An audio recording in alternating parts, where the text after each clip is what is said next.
माता से तो माता कहने लगी कि लाला अभी तू छोटो है। कन्हैया ने कहा कि मैया मैं छोटा हूँ तो काय, मैं बछड़न को चरा लूंगा। मैया ने कहा कि लाला ये काम करो, बलराम जो है वो बड़ा है, सुबह गैयन को चराएगा और तू बछड़ों को चराना। अब दोनों भैया ग्वाल वालों के साथ में आज गैया बछड़ों को चराने के लिए जाते हैं। किस प्रकार से?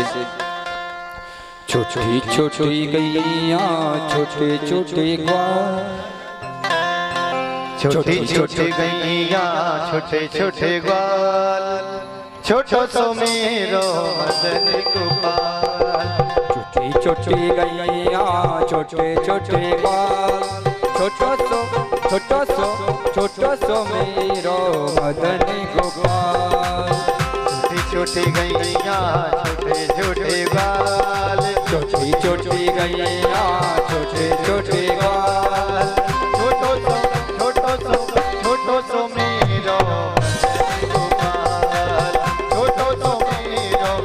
मदन गोपाल। छोटी छोटी गैया छोटे छोटे ग्वाल, छोटो सो मेरो मदन गोपाल।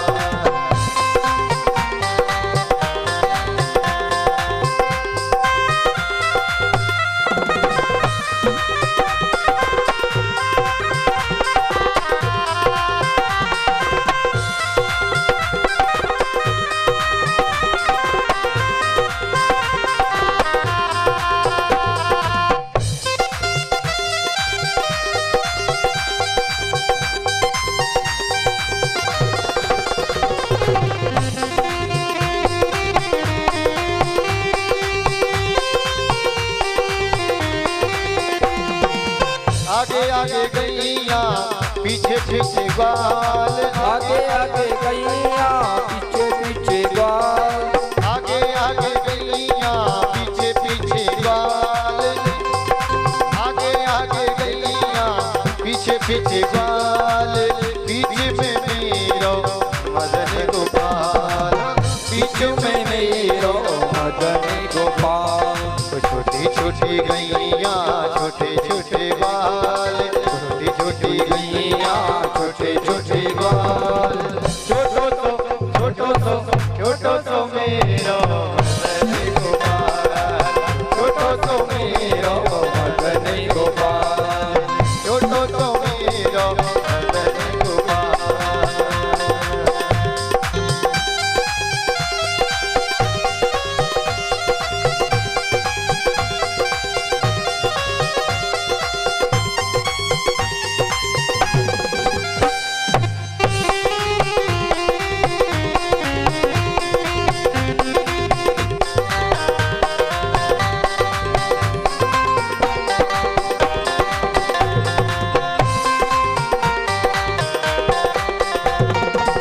काली काली गैया गोरे गोरे गाल, काली काली गैया गोरे गोरे बाल, ओ काली काली गैया गोरे गोरे गाल। काली काली गैया गोरे गोरे बाल।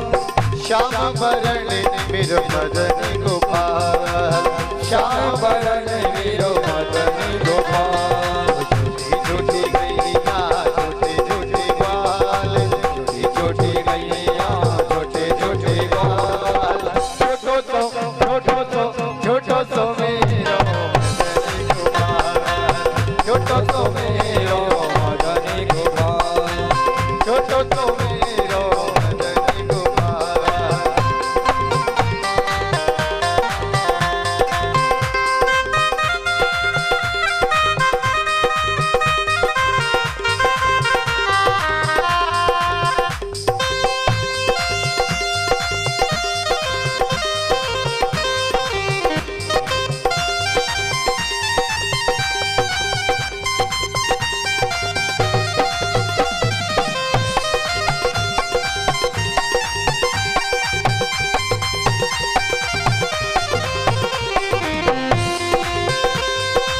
घास खाए गैया दूध पीबे ग्वाल, घास खावे गैया दूध पीबे ग्वाल। ओ घास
बोले बाल कृष्ण लाल की जय हो। आज भगवान बछड़ों को चराने के लिए गए। बलदाऊ भैया गैया को चराने के लिए जाते हैं। अब सब ग्वाल वालों के साथ में कन्हैया आज जंगल में पहुंच गए। जब जंगल में पहुंचे और गौएं चरने लगी, आज कन्हैया तो गौओं को चराने में लगे हैं बछड़ों को। अब बछड़े कुछ दूर निकल गए। कन्हैया ने अपने साथियों से कहा कि मैं अभी बछड़ों को लेकर के आता हूँ, तुम लोग यहीं पर ठहर जाना। आज कन्हैया तो चल गए अपने बछड़ों को लेने के लिए और अपने छोटे छोटे सखाओं को वो वहीं पर छोड़ गए। अभी इधर कंस ने एक अगासुर नाम के राक्षस को भेजा कन्हैया को मारने के लिए। अगासुर नाम का राक्षस था अजगर के रूप में। छोटे छोटे बच्चे ग्वाल वाल आज जंगल में जब उन्होंने उस अगासुर को देखा तो देखकर कहने लगे, आपस में चर्चा करने लगे कि भैया ये क्या है। तो सखा कहने लगे, एक ने कहा कि भैया हमने सुना है कि वृंदावन के वनों में संत महात्मा तपस्या करते हैं, तो मुझे लगता है कि उन्हीं की गुफा होगी। अजगर ने अपने विकराल मुख को फाड़ रखा था। अब सखा आपस में चर्चा करते हैं कि ये कोई संतों की गुफा है। एक सखा बोला कि भैया हम इस गुफा में चल करके देख के तो आए कि कैसे कैसे संत हैं। अब वो सखा सब धीरे धीरे जब उस अजगर के मुख के पास जाने लगे, एक सखा ने कहा कि भैया अगर ये कोई राक्षस होगा तो कहीं इसमें कोई राक्षस होगा तो। एक सखा ने कहा अगर राक्षस भी होगा तो तुम्हें पता है कि हमारे कन्हैया ने कैसे कैसे राक्षसों का वध किया है, तो वो इसका भी वध कर देंगे। आज ऐसा भाव है सारे ग्वालवालों के मन में। ग्वालवाल आज विचार करने लगे कि हमें इस गुफा में अंदर देख करके तो आना है कि कैसे कैसे संत तपस्या कर रहे हैं। जब वो बालक उस गुफा में जाने को हुए अजगर के मुख में, एक बालक ने कहा कि भैया इसमें ये गुलगुला सा क्या है। एक ने कहा कि भैया हमें लगता है संतों ने अतिथियों के लिए इसमें गद्दे बिछवाए हैं बैठने के लिए, क्योंकि अजगर का मुख था ना, तो वह थोड़ा ऐसा लग रहा था उनको रबड़ की तरह। तो वो लोग सोच रहे थे कि कहीं ये गद्दे तो नहीं डरे इसमें। आज जब वो सखा धीरे धीरे अजगर के मुख में जाने लगे, अब उसके दांतों को देख करके इस सखा ने कहा कि भैया ये सफेद सफेद क्या है। एक सखा ने कहा कि भैया यात्रियों के लिए इसमें खूंटे टंगे हैं, खूंटे लग रहे हैं कि यात्री अपने सामान को लेकर के आएंगे तो वो सामान को इन खूंटों से टांग कर आएंगे। इसलिए इस गुफा में कोई अपना सामान लेकर के नहीं जाता। तो आज सारे ग्वाल वालों ने उन सर्प के दांतों पर अपने सामान टांग दिए। जो भी रोटी था, भोजन व्यवस्था, जल की व्यवस्था, वो सारे के सारे बर्तन उन कुटियों से टांग दिए सर्प के दांतों से। और जैसे ही आगे को जाने को हुए, इधर में कन्हैया आ गए। कन्हैया ने सोचा कि देखा कि ये तो अजगर है, अगासुर नाम का दैत्य, और इसे कंस ने भेजा है मुझे मारने के लिए। लेकिन आज मेरे निर्दोष सखा आज वैसे ही मारे जाएंगे, क्यों ना मुझे इनको रोकने का प्रयास करना चाहिए। आज कन्हैया इस प्रकार से सोचने लगे। जब कन्हैया सोचने लगे, कहा कि अब मेरे सखा चले गए।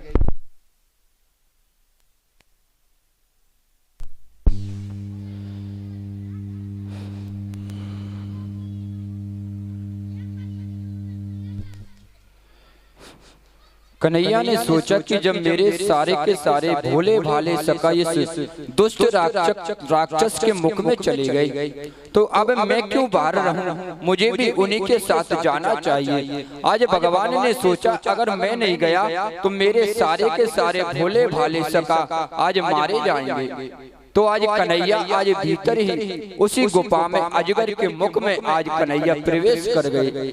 जैसे ही कन्हैया ने आज अजगर के मुख में प्रवेश किया तो उस अजगर ने अपना मुख बंद कर लिया। अब सारे ग्वालवाल घबराने लगे, कहने लगे ये इस गुफा में ये अंधेरा कैसा हो गया। अब उन्होंने सोचा कि कहीं बिजली चली गई तो अंधेरा हो गया। अब धीरे धीरे करके उनकी प्राण अवरुद्ध होने लगे, श्वासें रुकने लगी, घबराहट होने लगी। कन्हैया उनके बीच में गए और उन्होंने जब कन्हैया को देखा तो थोड़ा शांति मिली। कहा अब तो हमारा लाला आ गया, अब तो हमें जरूर बचा लेगा। आज कन्हैया ने अपने शरीर को फुलाना आरंभ किया और भीतर ही उसके मुखमंडल को ऐसे पकड़ा, एक चरण और भगवान ने उसके नीचे की मुख पर रखा, एक ऊपर करके ऐसे करके और उस अगासुर के मुख को फाड़ दिया। बोलिए वाले कृष्ण लाल की। आज कन्हैया ने उस अगासुर का उद्धार किया। सारे के सारे ग्वालवाल कहने लगे लाला तू ना आतो तो आज हमारे प्राण चले जाते। जब इस प्रकार से ग्वालवाल कहने लगे, आज सारे के सारे ग्वालवाल कन्हैया की सराहना करने लगे कि कन्हैया तू बड़े समय से आ गया लाला, नहीं तो आज हमारे प्राण चले जाते। इस प्रकार से कहने लगे वो ग्वालवाल। और आज भगवान ने अपने सखाओं को अगासुर के चंगुल से मुक्त कराया, अगासुर के चंगुल से मुक्त कराया। और आज कन्हैया कहने लगे कि लाला जो हम घर से भोजन के लिए सामग्री लाए हैं तो अब तो उसे खोलो और हमें भूख लगी है, तो अब तुम सब लोग भोजन कर लो। आज सारे के सारे ग्वाल वाले सखा भोजन करने के लिए बैठे। कन्हैया ने सोचा कि मैं देखूं तो सही मेरा सखा कौन क्या लाया है। तो पता है आज सारे के सारे सखा भोजन करने के लिए बैठे। तो एक सखा ऐसा था कि वह एक खट्टी कड़ी लाया था। मधु मंगल नाम का एक कन्हैया का सबसे प्रिय सखा था। कन्हैया ने सोचा कि मेरा ये सखा बहुत गरीब है, इसका भी मुझे मान बढ़ाना चाहिए। सारे ग्वाल वाले सखा कुछ न कुछ कन्हैया को खाने के लिए लाए, लेकिन मधु मंगल क्या लाया? खट्टी कड़ी। आज कन्हैया ने कहा कि मुझे तो मधुमंगल का ही भोजन ग्रहण करना है। कन्हैया ने कहा मैं तो मधुमंगल के हाथ का भोजन करूंगा। मधुमंगल ने सोचा लाला आए तो कन्हैया ने अट ठान ली और मैं इस स्थिति में नहीं हूँ कि लाला को भोजन करा सकूं। क्यों? कि मेरी माँ स्वयं कन्हैया के यहाँ पर सेवा करने के लिए जाती हैं। जब वहाँ से कुछ मिलता है तब हमारे भोजन की व्यवस्था होती है। और मेरा लाला कन्हैया तो मक्खन मिश्री का खाने वाला है, अब मेरे घर में इसके लिए मक्खन मिश्री कहाँ? इस प्रकार से वे मधुमंगल विचार करने लगा। जीवन में आज कन्हैया ने मुझसे कुछ मांगा है और मैं इस स्थिति में नहीं हूँ कि मैं आज कन्हैया को भोग लगा सकूं। आज वह मधुमंगल बहुत दुखी हुआ। भगवान ने जिद की कि मुझे तो मधुमंगल के ही हाथ का भोजन चाहिए। जब भगवान इस प्रकार से कहने लगे तो मधुमंगल दौड़ा दौड़ा अपने घर आया। सोचा कि कुछ और भी होगा, अगर कन्हैया के लायक वस्तु भोजन के लिए तो मैं लेकर के आता हूँ। आज कन्हैया जब मधुमंगल जब घर गए, उन्होंने अपनी माँ से कहा कि मैया आज पहली बार हमारे कन्हैया ने अपने घर का भोजन मांगा है, अगर हमारे घर पर कुछ भोजन हो तो दो। उसकी माँ ने कहा कि लाला आज कन्हैया ने हमारे घर का भोजन मांगा है, अरे विधाता आज तूने हमारे को इतना नहीं दिया कि आज हम ठीक से परमात्मा को भोग लगा सकें। आज इस प्रकार से मधुमंगल की माँ रोने लगी तो कन्हैया मधुमंगल से कहा कि लाला कुछ है तो नहीं, थोड़ी सी जो कड़ी थी उसको तू ले गया, अब देख ले हंडी में जाकर के कुछ और बची हो तो ले जा। मधुमंगल बोला कि आज जीवन में पहली बार भोग लगाऊंगा, लेकिन किसका? खट्टी कड़ी का। मेरा कन्हैया तो माखन खाता है। मधुमंगल ने आज अपनी हंडी को देखा, काट की हंडी थी, उसमें देखा तो थोड़ी सी कड़ी पड़ी थी। उस कड़ी को लेकर के मधुमंगल आज जंगल को गए, जंगल में जाकर के वो कड़ी को लेकर के वो सोचने लगे मैं इस कड़ी को खिलाऊंगा, कहीं कन्हैया को कुछ स्वास्थ्य खराब ना हो जाए इस खट्टी कड़ी से। ऐसा भाव है मधुमंगल के मन में, हृदय में कि मेरा लाला अस्वस्थ हो जाएगा। मधुमंगल ने सोचा कि लेकर के चलूं तो सही।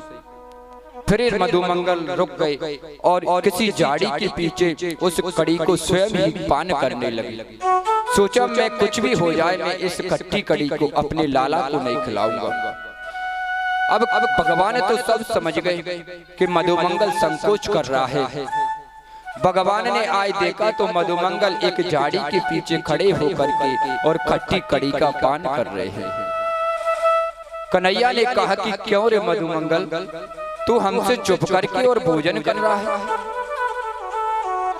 मधुमंगल ने कहा कि लाला मैं तेरे लिए भोजन लेने के लिए गया, लेकिन मुझे तेरे अनुरूप कोई भोजन मिला नहीं, इसलिए मैंने सोचा कि इस कड़ी को तुझे खिलाऊंगा तो तेरा स्वास्थ्य खराब हो जाएगा, इसलिए लाला मैं स्वयं ही इस कड़ी को पान कर गया। आज थोड़ी बहुत कड़ी आज मधुमंगल के मुख पर लग गई, उसके होंठों से कुछ कड़ी लगी हुई थी। कन्हैया ने सोचा कि आज मैं अपने भक्त के मन में भाव है, कितना भाव है कि मेरा लाला अस्वस्थ ना हो जाए, और इसने पूरी कड़ी को पी लिया, कहीं ये अस्वस्थ हो गया तो।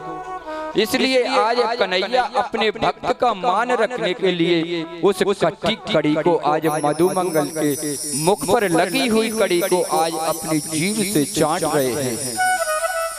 कन्हैया उस कड़ी को मधुमंगल के होंठों से चाटते हैं। आज भगवान एक भक्ति की खातिर एक भक्त की जूठन खा रहे हैं। भगवान ने काका भोग लगाया है। सबरी के बेरों में आनंद आया परमात्मा को, और विदुर रानी के छिलकों में, और यहाँ पर मधुमंगल की कड़ी में। तुलसीदास जी महाराज ने लिखा है कि रघुपति सुन भामनी बाता, माना एक भगत करना था। भक्ति के कारण प्रभु कुछ भी करने को तैयार है, लेकिन भगवान को पाने के लिए मन में भाव होना चाहिए। आज भगवान खट्टी कड़ी को खा रहे हैं। आज इस दृश्य को देख रहे हैं आकाश मार्ग से ब्रह्मा जी महाराज। ब्रह्मा जी महाराज ने इस दृश्य को देखा, सोचने लगे कि ये कौन है। मैंने तो सोचा था कि यशोदा के और नंद के यहाँ पर पार ब्रह्म परमात्मा लीला कर रहा है, और ये कैसा है, ये कैसा पार ब्रह्म परमात्मा है कि ये ग्वाल वालों की जूठन खा रहा है। मैं नहीं मान सकता कि ये परमात्मा है। लेकिन पता है भगवान किसी की जाति नहीं देखते, बरादरी नहीं देखते, धनवान नहीं देखते, ना कोई पद देखते, वो तो भक्त का भाव देखते हैं। और हम संसार के लोग हैं जो स्वार्थ से चलते हैं। जाते जाते को पाइनो, जाते जातो में जात, रघुवर ऐसी जात है, सब जातनों में जात। एक जात का पाहुना रिश्तेदार अपने ही समाज में जाता है, लेकिन परमात्मा ऐसी जात है कि सभी जातों में जाते हैं। उनको जाति बिरादरी से कोई मतलब नहीं है। लेकिन यहाँ पर ब्रह्मा जी महाराज को घमंड हो गया। ब्रह्मा जी महाराज ने परीक्षा लेने के लिए क्या किया कि भगवान की जो है गौएं बछड़े चले गए कहीं दूर। आज भगवान अपने ग्वाल वालों से कह गए कि एक काम करो लाला, तुम यहीं पर रहना और मैं अपने बछड़ों को लेकर के आता हूँ। भगवान चले गए बछड़ों को लेने के लिए। तो आज ब्रह्मा जी महाराज ने क्या किया कि अपने भगवान के साथी ग्वाल वालों को और सारे बछड़े और गायों को ले जा करके सीधे सत्यलोक में ले गए चुरा करके। ब्रह्मा जी महाराज जब ले गए, भगवान ने आके देखा कि मेरे छोटे छोटे सखा कहाँ हैं, मेरी गौएं और बछड़े कहाँ हैं। भगवान ने कहा ये किसकी करामात है।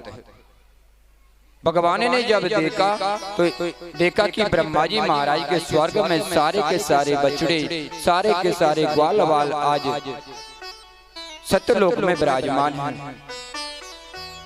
जब भगवान ने इस प्रकार से देखा तो भगवान ने सोचा कि ब्रह्मा तुम्हें इतना घमंड हो गया कि तू मेरे बछड़ों को चुरा करके लेगा।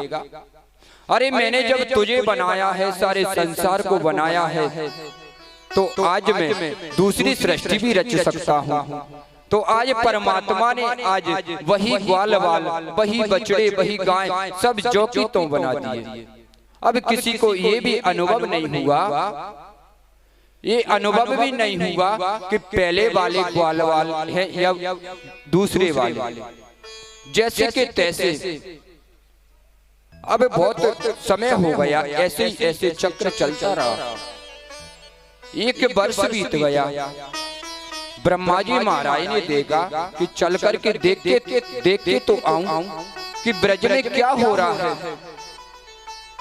मैं देख करके तो आऊं कि ब्रज में हो क्या रहा है, वृंदावन में क्या चल रहा है।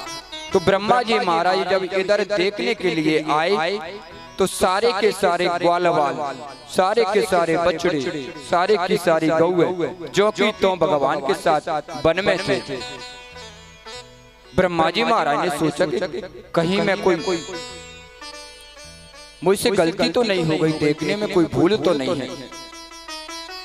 जब ब्रह्मा जी महाराज ने देखा ध्यान धर के तो वास्तव में सोचा कि ये तो साक्षात नारायण है। इधर भगवान ने सोच लिया, भगवान ने सोच लिया कि ब्रह्मा जी अब सत्यलोक को सूना करके वृंदावन में आ गए हैं लीला को देखने के लिए। तो भगवान ने क्या युक्ति अपनाई, क्या कि इधर ब्रह्मा जी वृंदावन आए और उधर भगवान सत्यलोक पहुंच गए। सत्यलोक में जाकर के उन्होंने द्वारपालों से कहा कि अंदर किसी को आने ना देना। आजकल बहुत से बैरुपीय फिरते हैं, आज बहुत से आजकल बैरुपीय फिर रहे हैं, किसी को भी अंदर नहीं आने देना। और भगवान आज ब्रह्मा जी महाराज की आसन पर जाकर के बैठ गए, ब्रह्मा जी बनकर के अपने सखाओं के साथ में। आज ब्रह्मा जी महाराज जब सत्यलोक में पधारे, अब सत्यलोक में पधारे तो आज द्वारपालों ने उनको रोक दिया, कहा कि आप कहाँ जाते हो। बोले कहाँ जाते हो, तुम्हारी मति मारी गई, मैं अंदर जा रहा हूँ, ये मेरा महल है। द्वारपालों ने कहा कि हमारे स्वामी तो अंदर है, तुम कहाँ से आ गए ब्रह्मा। अरे तुम तो कोई बैरुपिया हो, चलो यहाँ से जाओ।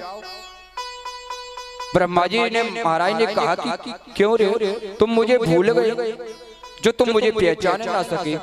अरे मैं ही तुम्हारा असली ब्रह्मा हूँ। द्वारपाल हट करने लगे, कहने लगे कि हमारे प्रभु तो अंदर है, तुम हमारे ब्रह्मा जी नहीं हो। जब ब्रह्मा जी महाराज ने ध्यान धर के देखा, ध्यान धर के देखा तो वास्तव में क्या देखा कि उनके सिंहासन पर आज साक्षात नारायण भगवान स्वयं विराजमान है कृष्ण के रूप में। द्वारपालों से कहा ब्रह्मा जी महाराज ने कि द्वारपालों, वास्तव में असली ब्रह्मा तो वही है, मैं तो एक नकली ब्रह्मा हूँ।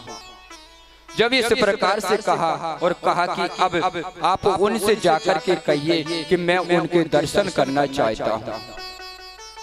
जब इस प्रकार से कहा तो आज भगवान स्वयं आए सत्यलोक के द्वार पर और ब्रह्मा जी महाराज ने उन्हें प्रणाम किया, क्षमा याचना की कि प्रभु मुझसे बहुत बड़ी भूल हो गई जो मैं तुम्हें पहचान ना पाया, वास्तव में असली ब्रह्मा तो आप ही हो।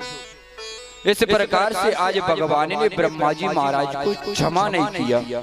40 श्लोकों में विनती की ब्रह्मा जी महाराज ने, फिर भी उनको माफ नहीं किया। अब माफ क्यों नहीं किया, इस बात को आगे बताएंगे क्यों माफ नहीं किया। आज ब्रह्मा जी महाराज ने सुंदर स्तुति की और भगवान अपने बछड़े और ग्वालवाल को लेकर के वृंदावन में पधारे। आज कन्हैया वृंदावन में आ गए। श्री सुखदेव जी महाराज कहते हैं कि राजन, एक समय की बात है, कन्हैया ने विचार किया कि अब मैं वृंदावन में आ गया और किस कारण से आया हूँ, मेरा कार्य क्या है, क्या करने के लिए आया हूँ। अगर मैं इसी तरह लीलाओं में लगा रहा तो मेरा कार्य पूर्ण नहीं हो पाएगा। इस प्रकार से भगवान ने सोचा और विचार करने लगे कि क्यों ना मुझे कालिया नाग को यमुना के जल से भगाना चाहिए। आज भगवान विचार करने लगे, सोचने लगे कि अब मेरे होते हुए फिर भी अगर कोई ब्रजवासियों पर कोई संकट रहे तो धिक्कार है मेरे लिए परमात्मा होने का। इस प्रकार से परमात्मा सोचने लगे कि अब मेरे होते हुए मेरे सखाओं पर, ग्वाल वालों पर, ब्रजवासियों पर अब कोई संकट नहीं आना चाहिए। तो भगवान ने सोचा कि अब मुझे उस कालिया नाग को यमुना से बाहर निकालना चाहिए। उसने बहुत से निर्दोष ग्वालों की हत्या की है, गौओं की हत्या की है। जो भी जीव निकलता है उस जल के ऊपर से वो सबको अपने विष से जला करके राख कर देता है। इतना हलाहल विष उमड़ता है उस जल से। जब इस प्रकार से कन्हैया ने सोचा तो आज कन्हैया ने आज सब ग्वाला वालों से कह दिया कि लालाओ, आज हम लोग बछड़े चराने के लिए नहीं जाएंगे, आज की तो हम सबकी छुट्टी है। कन्हैया ने कहा, ग्वाला वालों ने कहा कि लाला आज छुट्टी कौन सी खुशी में। कन्हैया ने कहा कि आए तो हमें आराम करना है और आराम करते करते कुछ खेल लेंगे। तो कन्हैया से कहा कि लाला हम खेल कौन सा खेलेंगे। कन्हैया ने कहा कि आज तो मैं गेंद का खेल खेलूंगा, क्या तुम सब लोग मेरे साथ चलने के लिए तैयार हो। ग्वाल वालों ने कहा लाला हम खेल तो खेलेंगे लेकिन कहाँ खेलेंगे।